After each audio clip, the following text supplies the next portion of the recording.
So as my luck would have it, the part supplier that I ordered the T-bolt clamps for the rest of the cold side couplers on the town car ended up shipping it to my old address.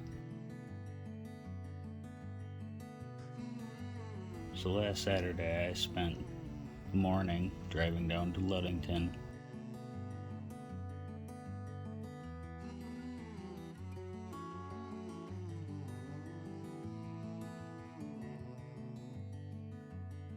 And waiting impatiently for the post office to open.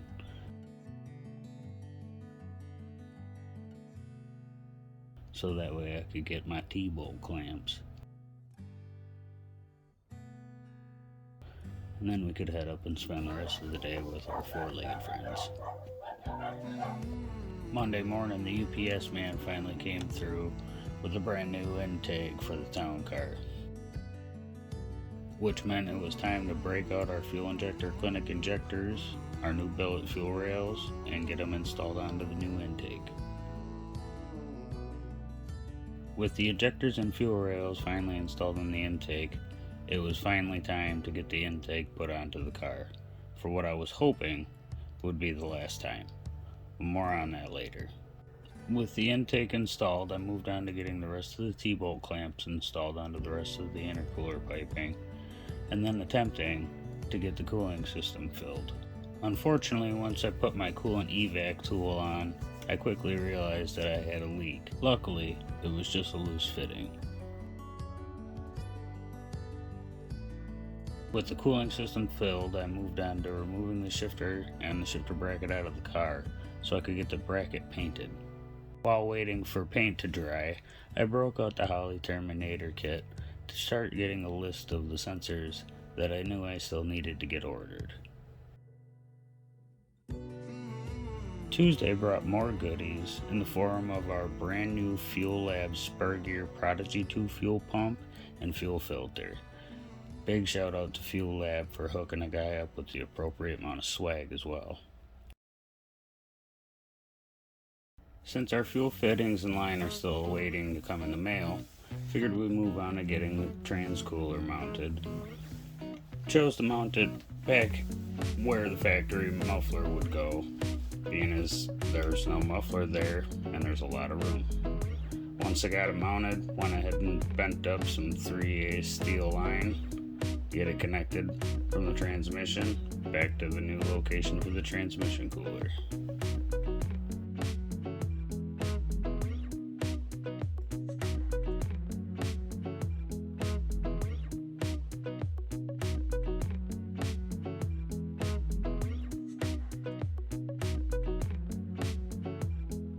With the trans cooler mounted, I wanted to go ahead and start some CAD and get our fan and fan shroud figured out. Luckily, I had a little bit of a helper in the form of my daughter, who clearly found plenty of joy in making wet footprints on the concrete.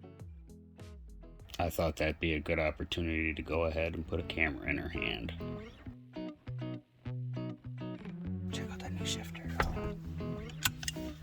Reverse, neutral, first, second, third. That's what it's going to be like at the racetrack.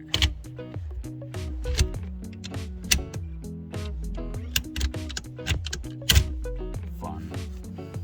And we still... Oh,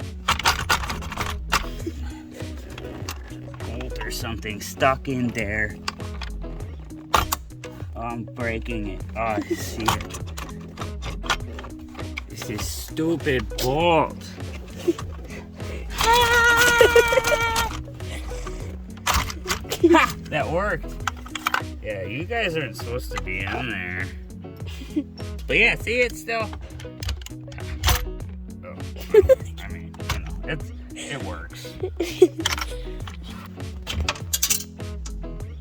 Gone forever.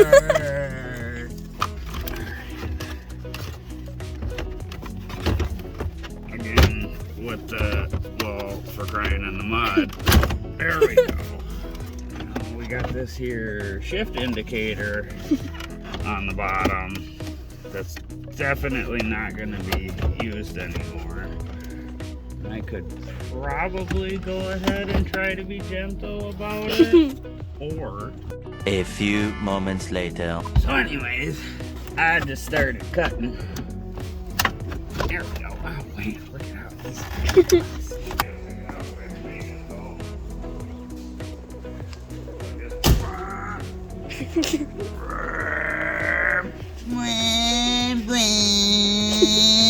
Pegged.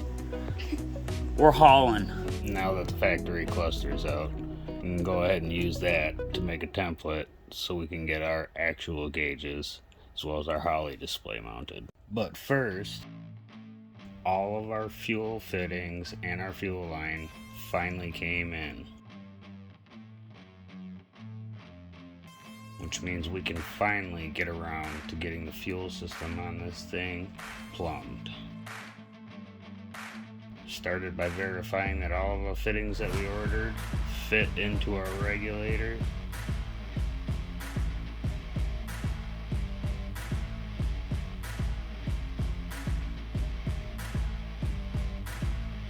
And our pump. Went ahead and started with the feed lines from the fuel rails back to the transmission bell housing where our Y union is going to go. Now that we have all of our new fuel line, we need to get all of the old fuel line out of the car. As far as fuel pump mounting location goes, we decided to utilize some of the real estate we gained by removing the factory gas tank. We put our new fuel filter right into the factory fuel filter location. With all the fuel system components installed into the car, it was then to start stringing fuel line and installing line ends. Starting from the fuel cell, we wrap our dash 10 feed line up around the frame rail, around the sump of the trunk to our fuel pump, then from our fuel pump up over the frame rail on the rear axle to our fuel filter. From our fuel filter, follows the frame rail all the way up to the back of the engine, where it will join up with our two dash 8 feed lines for our fuel rails.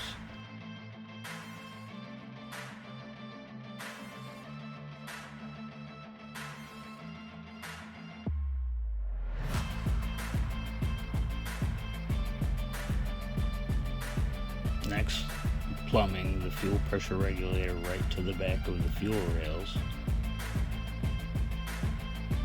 eventually moving on to our return line. Now I just need to make our parts run to Harbor Freight to get line hold downs and some protective shielding for this fuel line.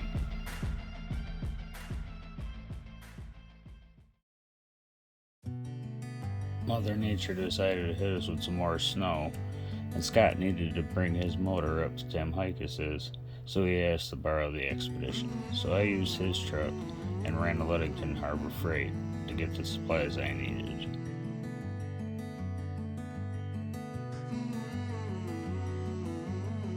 I didn't even make it out of Ludington before I got a phone call from Scott saying that the Expedition would not come out of park.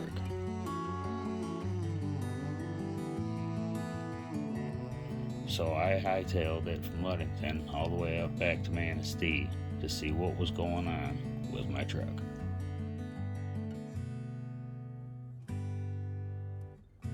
Luckily, it was nobody's fault but Mother Nature. The amount of slush and slop that was on the roads got packed up so bad that you couldn't even see the shift cable.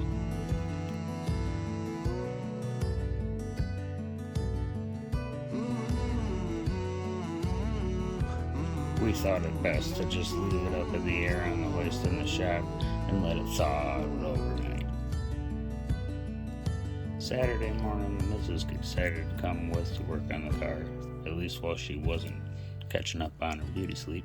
She did a real good job getting after these two wheels though, and turning them around from looking real dingy to looking real presentable. Meanwhile, I started getting all the fuel line wrapped in places that it needed. fastened using these 1/2-inch conduit straps and some good old self-tappers. Finish the return line with the 90-degree line end to the bottom of the fuel pressure regulator, and then moved on to wrapping and strapping the feed line.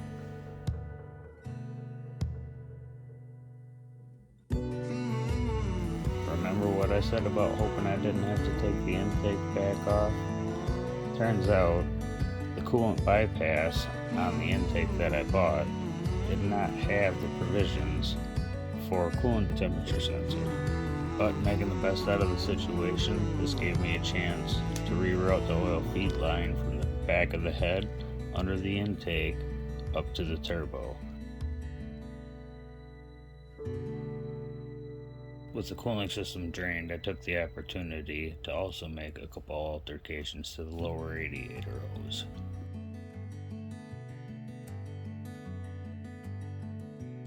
Next, went ahead and got the complete serpentine system back installed onto the car. With it looking more and more complete every moment, with yet so much still to do, I figured I'd take a moment to make a list, and the list is long.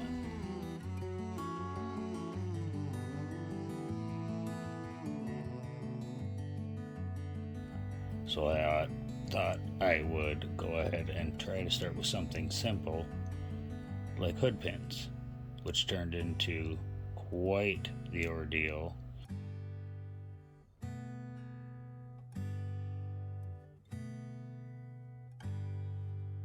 And it wasn't very simple at all, but they're done.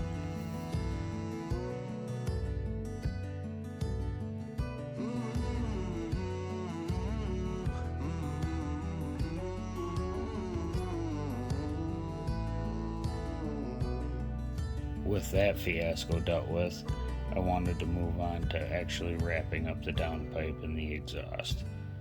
First things first, I needed to go ahead and get the pipes cut.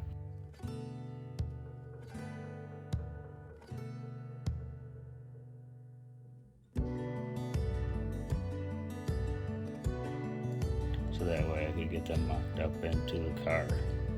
Once into the car and mocked up, I got them tacked into place.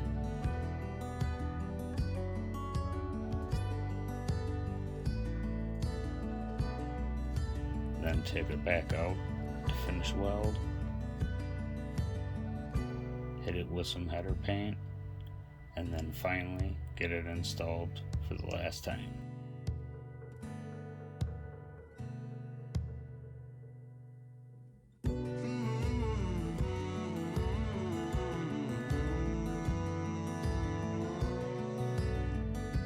With the plumbing and exhaust all but wrapped up, our next stop is going to be wiring.